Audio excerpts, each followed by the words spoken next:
real happiness comes from helping others. Real happiness comes from being grateful for what we already have. 1% of our day should be dedicated to our mental health, right? But it's so important not to base your self-worth on your achievements.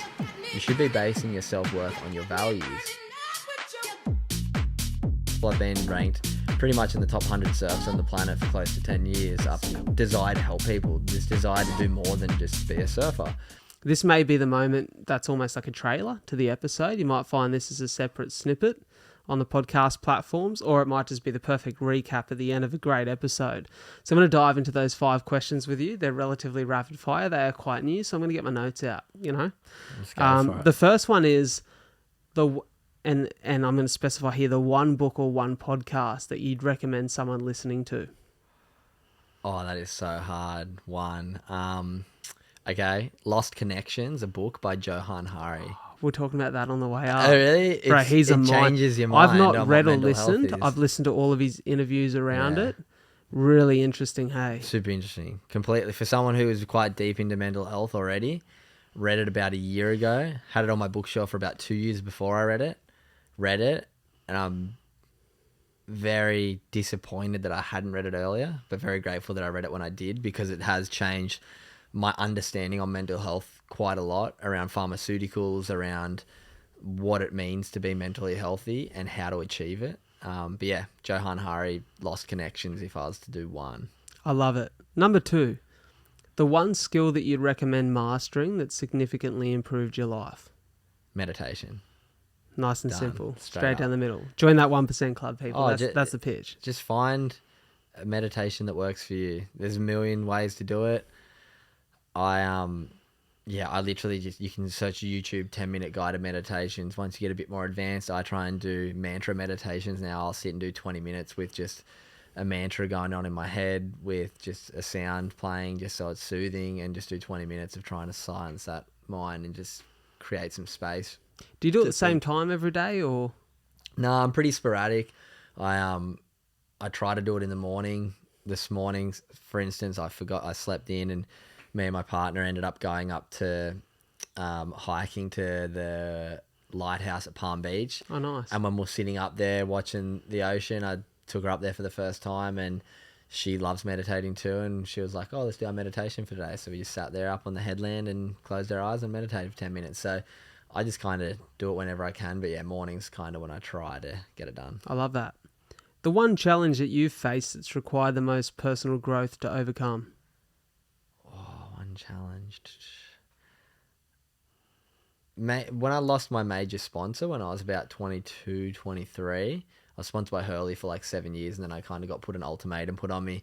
If you don't make it into this top 10 on the tour you're on, you'll be dropped. You won't be getting paid anymore. I didn't achieve that goal, and losing that was quite difficult to make the decision to have to sort of drop this ego of, I was getting paid $50,000 to surf. Now I'm getting nothing. How do I make up that 50 grand if I want to continue to compete?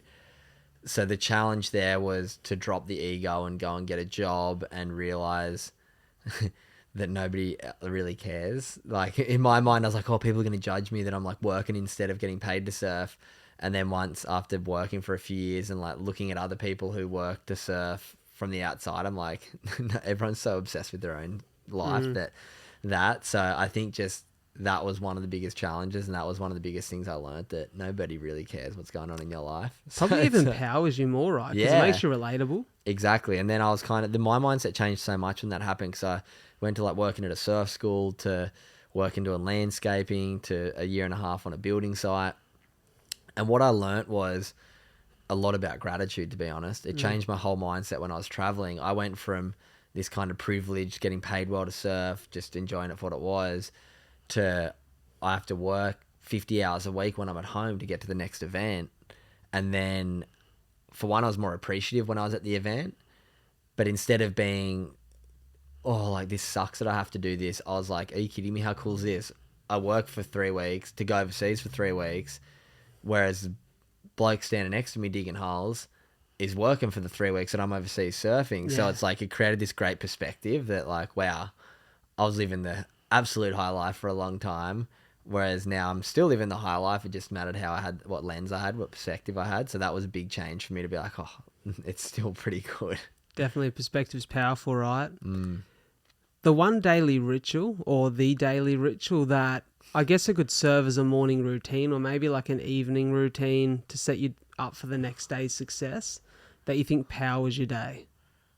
I mean, I'll go back to it. Meditation in the morning, gratitude at night. My 1% Club is something that has been a habit that's been quite difficult to... Well, not difficult, to be honest. It's been quite easy to maintain because of the accountability groups. So, yeah, for me, gratitude at night, reflecting on your day, and then, yeah, trying to meditate and practice mindfulness every day as well. Beautiful. And I think that's just the consistent theme of this podcast, right? It's sometimes the simple things that make Simple the biggest things done impact. consistently. Yeah, I love that. The last one, and probably the most important question for me, I think this speaks to what the podcast is about, and my purpose and my whole reason behind having this show is to uplift and inspire hope in others through story. And I believe this question really targets at that. So the one message that if you could almost force the world to act on it, what would that one message be? I'm going to come at this from more of like a motivational aspect. I could answer this in many ways, but the one quote that I really try and live by that's really powered me to get to where I am and to overcome most challenges is the act of confidence comes before the feeling of confidence.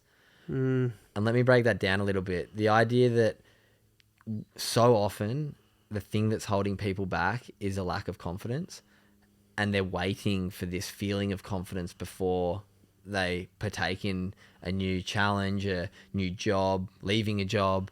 Nobody feels confident getting up in public speaking, starting a podcast. What I've discovered through my pursuit of what I'm doing with podcasting, starting a business, like I've got no idea. I've got no education behind anything I do. But I've gone into everything with this mindset of the act of confidence comes before the feeling. So by doing this, just confidently going into things from somewhat pretending to know what I do, obviously trying to prepare as much as possible, but you can prepare all you want to get up and stand up in front of 500 students and speak for 45 minutes on mental health. It's pretty hard. Yeah, definitely. But what I've found is the feeling of confidence comes while you're doing the task. It's like podcasting, like a good flow of conversation. If you're a bit nervous about the guest you're sitting down, sometimes you realize that after 5 minutes, you're like, oh, this is easy. It's like riding a bike. Yeah. But that act of confidence is always going to come before the feeling. If you're waiting for the feeling, it's generally not going to come. So yeah, just give things a go.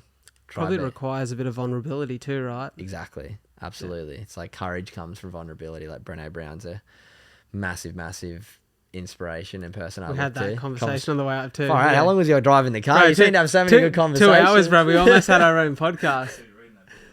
Yeah. Oh, you are? Yeah, there's just so much great stuff out there. And yeah, if you're willing to act confident and try new things, like you'll open up your whole world to new opportunities. Definitely. Brother, it's been such a privilege to have you on. Like I said, we could have spoken for hours on end. Like there's so much that you're doing with the alcohol brand and everything else as well. But we'll make sure that all the links are in the description so people can get a really good idea of who you are as a human outside of this podcast and continue to follow all the good work that you're doing. So I just want to say thank you so much for being here. Thank you so much for having us. And mate, I love your story. Cheers, brother. Been awesome catching up. And yeah, I'll have you on my podcast over the coming weeks, coming months. So we'll get to continue to chat. We might have to use your setup. It's a bit more pro than mine. Thanks for having me. Definitely, it's been a pleasure. Brother. Pleasure is all mine. Thank you very much. Hey guys, make sure you subscribe, follow, do all those good things that makes the show thrive and 5 survive. stars. You know the drill. I do all this too. I do it all. That's it's the most it. important thing. Make sure you hit that 5-star, subscribe, follow. That's what grows a podcast. Bloody oath it is. So, and really grateful for everyone who tuned in today. As always, we'll continue having these powerful conversations and look forward to hearing from you all. Take care. You.